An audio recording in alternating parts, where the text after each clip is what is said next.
So we're going to start out, and I'm going to give you some of the base moves. So the left stick is going to control your movement, and the right stick is going to control your camera. It's going to pitch it up and down, spin it around. So a lot of times you got to use both of those at the same time, especially in movement mode. Your square button is going to be your basic attack. So if you press your square, just pull that camera out a little bit. There you go.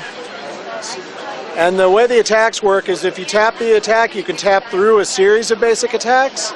And if you tap and then hold, you can do combos on people. So you can loft them in the air, you can apply short stuns, and it's most of the thing. This is sort of what have replaced our auto attack, was something that we felt like was a little more action-y and better represented kind of a feeling of being a superhero. We wanted to really get you into the action. So that gives you some of the basics. If you pull the L2 button, which is the trigger on your left side, you'll see that the icons come up over the superpowers. You pull the same thing on the right-hand side. So the one you just shot off, the first power on your left side is Sticky Bomb. When you have a target with the red reticle, it'll stick to them, it'll blow them up in the air, does lots of damage, incapacitates them for a while. Moving left to right, then you've got an encase, so it'll actually turn them into a physics object.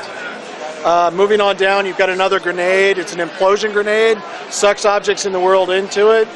Then you've got a regular short stun on X. On the next one over, the one with the round circle with the beam coming out of it, that's actually a drone, so it's sort of like a pet, but it'll attack with you. It shoots missiles off, so there you can see it floating out there. It also helps us kind of sell the gadgets fantasy, like a Batman kind of fantasy. The last one's stealth. With PvP, you'll usually be in combat, so this isn't a combat stealth, so it won't make so much of a difference. And the last one and most important is your health. So you can get a little boost from your energy drink there if you ever get low on health. Up on the left-hand side, green is your health, and blue is your energy. So then the last thing is looking at the mini-map. You can see there's a red, white, and blue arrows on the top. The red is an enemy-controlled point. The blue is a friendly-controlled point.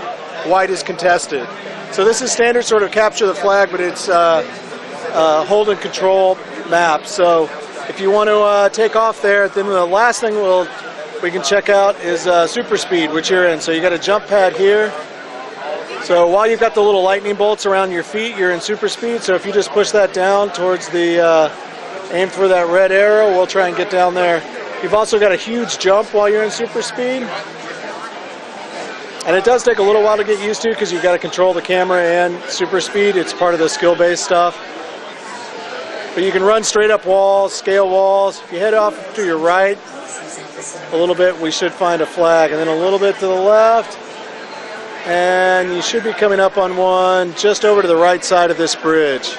If you go around that tower right there.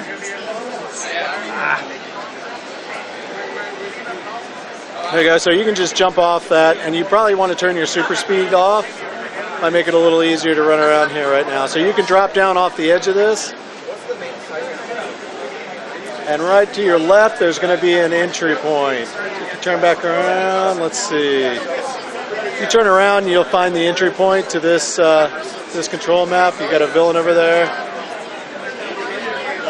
You can see the wing character over there, and I'm not sure, but I don't think they're on your side. So there you go. Right to your right is the flag should be, and it's closed right now. Let's try a different flag. So let's head straight ahead, and you just follow until you get to that white arrow, which is going to be straight down this ravine, straight across there. You can see a character up on a platform. That's the flag platform. So as you get up here, you'll see a red reticle. You can pull that L2 button and press square to fire the. So pull the trigger on your left-hand side. Try square, there you go. So they're actually knocked out now. So if you jump up on that platform, you and your buddy there can start taking control of that. So you might want to click your button again, and there you go, leave super speed. All right, so you guys captured that one. So you've got all of them, it looks like now. So one of the other things that you can do in our game, if you, let's see, why don't we head straight ahead? That's the ziggurat, which is one of the main areas. It also has a little bit of a gimmick to it.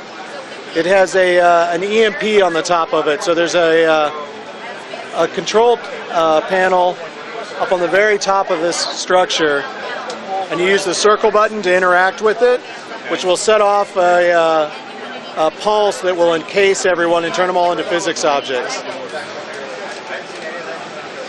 There you go. All right, you got the super speed on and off. So you guys already control this one.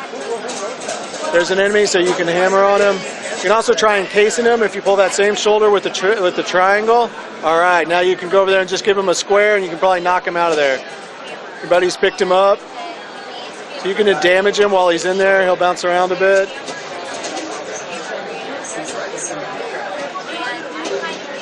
If you want, you can try your battle drone, which is the right trigger and square. All right, so now he'll do some damage if anybody comes back in here. So the turrets also, if you run over to one of those turrets, when they have that little icon above them, you can interact with them. That'll actually turn them on your side. So you kind of get so if you hold circle down, once you get a little closer, there you go, hold circle. Once this bar finishes, he'll be on your side. So if a villain enters, it'll open fire on him. So also any of the physics objects, any of the barrels laying around in here. So you guys have the flag, so any of the barrels or containers in here over to your right, you can press circle and it'll pick one of those up.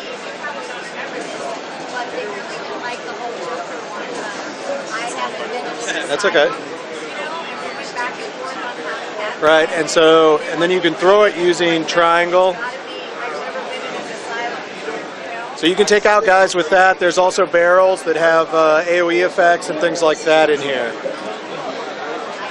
So you guys have lost 2 points now, but you still got control of this one. So I'd expect him here anytime. You can hang out and wait for him to get here, or we can take the fight to him.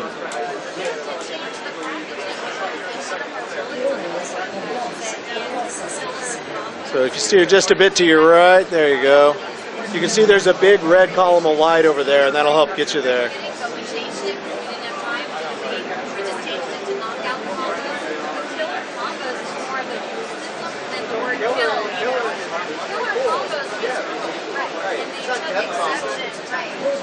And we got 30 seconds, let's see. So if you drop down off that platform, there's somebody.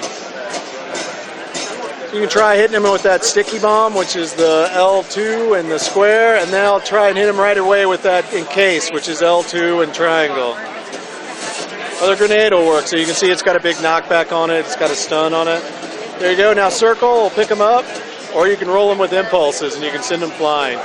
So he's out of the fight. So in terms of control for an area, it's a great effect, great ability. Okay, so this is the PvP area of the yes. game. Can you tell us a little bit about what it takes to get us to this point? Is this sort of something I can engage in any time in the game? Is this an end game bit?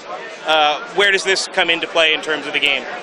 Sure. So this one is a little bit more of an in-game piece of content. One of the things that we're showing off here are iconic raid suits and PvP suits. So we have all the iconic characters in the DC universe, Batman, Superman, Joker.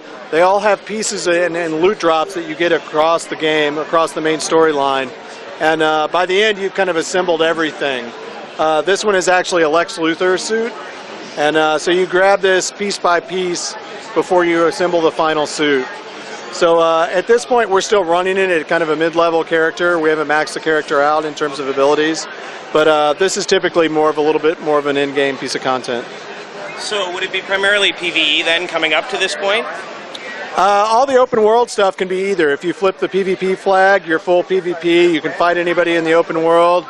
If you're not, then you can, just like a normal MMO, you can be safe, to just enjoy the content and the storylines that we have set up. Perfect. Thanks a lot. All right, thanks.